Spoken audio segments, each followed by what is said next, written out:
recognize Ms. Boebert from Colorado. Thank you, Mr. Chairman. I'm going to summarize some of the things that have already been said here today rather than ask these questions directly. The federal prosecutors that we have now charged nearly 100 individuals across multiple Minnesota fraud schemes, including Feeding Our Future and related Medicaid, daycare, and autism programs, with 85 of those charged being of Somali descent. Governor Walz, your administration's Department of Education and Department of Human Services failed to act on multiple early fraud warnings about Feeding Our Future, allowing the theft of at least $250 million in federal child nutrition funds that were supposed to feed hungry kids during the COVID-19 pandemic. Governor Walz, I'd like to turn to the demographics and policy choices that enabled this. Since you took office, the Somali population in Minnesota has grown substantially. Recently, Fox 9 reported the reporting puts the total over 107,000. Did your administration's soft on immigration policies, including expanded refugee programs and temporary protected status, contribute to that rapid growth? I couldn't speak to why people moved to Minnesota, other than it's a great place to live. It could be a sanctuary policy and refugee programs and temporary protected statuses. According to the Center for Immigration Studies analysis of census data, 81% of Minnesota households headed by Somali immigrants receive one or more forms of public assistance, compared to just 21% of native-born Minnesotan households. Why is that disparity so extreme under your watch, sir? I can't speak specifically, Congressman, but I would anticipate that new generation immigrants, whether they be Norwegian or whether they be Hmong or whether they be Somali, probably on the front end as they're establishing home ownership, education. I think we should be bringing folks to our country that are going to contribute and not just siphon off of the tax dollars of American citizens. Governor Walz, yes or no, would stricter vetting of immigrants and refugees have prevented many of these fraudsters from entering our country in the first place? I wouldn't have any way to know that. Do you agree with stricter vetting processes for those who are coming to our country? I don't care where you're coming from. If you commit fraud, you're going to jail in Minnesota. That's what I care about, and that's what I'm here for.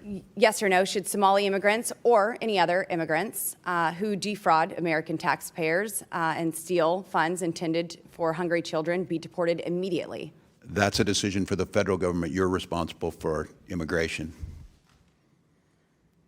Governor Walz, do you know who Victoria Eileen Harwell is? I do not believe I do. What about American Mafalda Tyer? I don't believe I do. There. These are Minnesota women who were brutally killed by illegal aliens in your state. You don't know who they are, so I would also assume that you did not attend their vigils or speak out to their families when they were brutally killed by illegal aliens. I'm not familiar with both of these, no, Congresswoman. No, just the hard-hitting CNN ones. Yes or no, would you support ending Minnesota's sanctuary policies to stop these fraudsters and murderers from using your state as a safe haven? Well, as I said on June 12th, we don't have sanctuary policies, and Tom Holman reiterated that here in the past few weeks that we do not either, and that we are cooperating as required. Thank you, Governor. Will you direct local law enforcement to fully cooperate with ICE and federal agents and follow federal immigration laws that are currently on the books? They do. If they want to do more, they can, but we have a floor that they have to. And that's been proven time and time again in Minnesota over this. That's why they're leaving, because we had cooperated. Okay. Final question for you, Governor. There are multiple documented reports of Somali immigrants entering sham marriages, including siblings and close family members, solely for immigration purposes. Are you aware of these reports, and what, if anything, has your administration done to stop this kind of immigration fraud happening in your state? States are not responsible for immigration screening, and I'm not familiar with what you're You're not responsible for any vetting whatsoever? Federal government. Well, this is happening under your watch, and there's immigration fraud, so we will do everything that we can. And hopefully you allow your local law enforcement officers to coordinate with federal agents when we are going after these immigration fraudsters. As we do. Governor. Thank you, Madam. Chair now recognizes Mr. Walkinshaw from Virginia. Thank you, Mr. Chairman. Governor, would you agree that fraud is not a victimless crime? I would agree with that. It is not a victimless crime. Thank you. And it's my understanding that in Minnesota, you as governor, you do not have the unilateral power to pardon those convicted of state crimes, but you and Mr. Ellison and I think one other person sit on a panel that can issue pardons. Is that correct? Yes, with the Chief Justice of the Supreme Court. Thank you. In your time on that panel, can you recall ever pardoning an individual convicted of fraud? I can't recall. I can't state either way. Okay. Mr. Ellison, any recollection of that? It's possible. I don't recall it, though. Okay. I'm not sure if it's true in Minnesota, but at the federal level, if a convicted fraudster is pardoned, that pardon can wipe out their obligation to pay restitution to the victims. Are any of our witnesses familiar with this individual? I know you're far away. His name is Jason Galanis. Sound familiar? I am not, Congressman. Jason Galanis, according to the federal judge who sentenced him to 15 years in prison, is a serial fraudster and a con man who defrauded a pension fund in a Native American tribe of $80 million. I'll put it in simpler terms. He stole money from retirees. Do any of our witnesses know what federal prison Mr. Galanis is being held in? I do not, Congressman. He's not, because President Trump, our fraudster-in-chief, the namesake of the fraudulent Trump University, the fraudulent Trump Foundation, the fraudulent Trump Organization, pardoned him and relieved him of the requirement to pay restitution to his victims.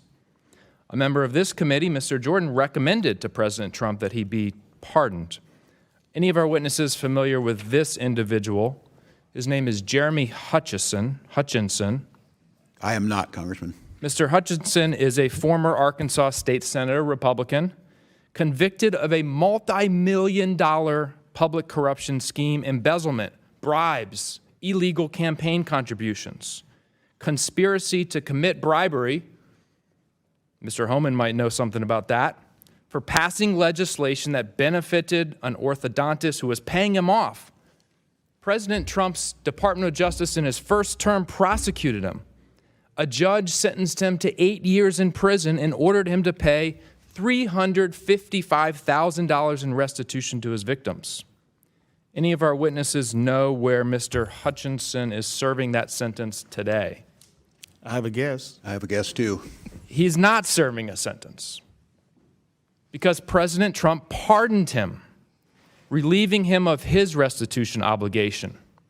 A corrupt politician, prosecuted by Trump's Justice Department in the first term, pardoned by Trump in this term. Trump has pardoned fraudster after fraudster, denying victims, we talked about victims, taxpayers, senior citizens, children, the restitution they deserve. $1.3 billion. That's the total that Trump's pardoned fraudsters have been relieved of paying their victims. The chairman called this hearing because he's concerned about fraud, about accountability. I share those concerns. But where is the hearing on the $1.3 billion Trump has relieved his pardoned fraudsters from paying their victims? Did those victims get a voice in this Congress? There's a lot of outrage today. Raised voices on both sides. Will we raise our voices on behalf of those who have been victimized by President Trump's pardoned fraudsters? Governor Walz, what signal would it send if you and Attorney General Ellison and the judge who sit on this panel were to pardon some of the fraudsters who have committed this fraud in Minnesota? What signal would that send? What impact could that have? Congressman, I believe it would send a signal that we don't take it seriously because you have to put these people in jail and they have to serve their lengthy sentences and they have to do restitution.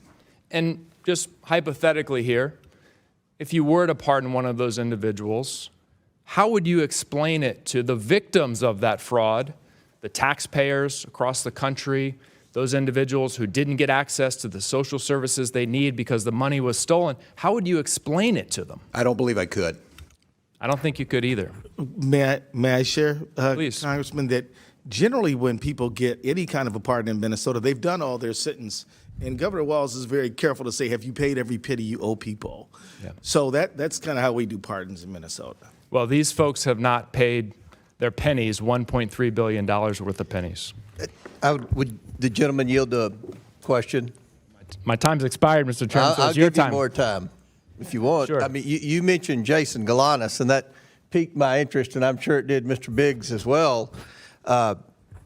And I think, and you are correct, he did defraud an Indian or a Native American pension fund. Do you know who his partner was? I know all the background of it. The point is, he stole money from Would you people. state who his partner was? It is Hunter Biden. And Jason Galanis served in prison for how long, Mr. Biggs? 2 years. No, that's incorrect. No, that's he false. served in prison for years. many years. And they were equal partners, and Galanis blew the whistle during our Biden investigation, and he was raped. He was raped in prison right after that. So That's correct. Will the victims of his fraud get their money back? Why I don't did know. President Maybe Trump ask Hunter Biden. Why You all did defend why but ask you weren't President here. Trump? You weren't Ask here in your President Trump. defense. You weren't here Ask during the Biden President Trump investigation. to get the You've been victims here their about money 3 back. months, but you know more than anybody about everything. So, Chairman, Mr. Chairman. Chair recognizes Mr.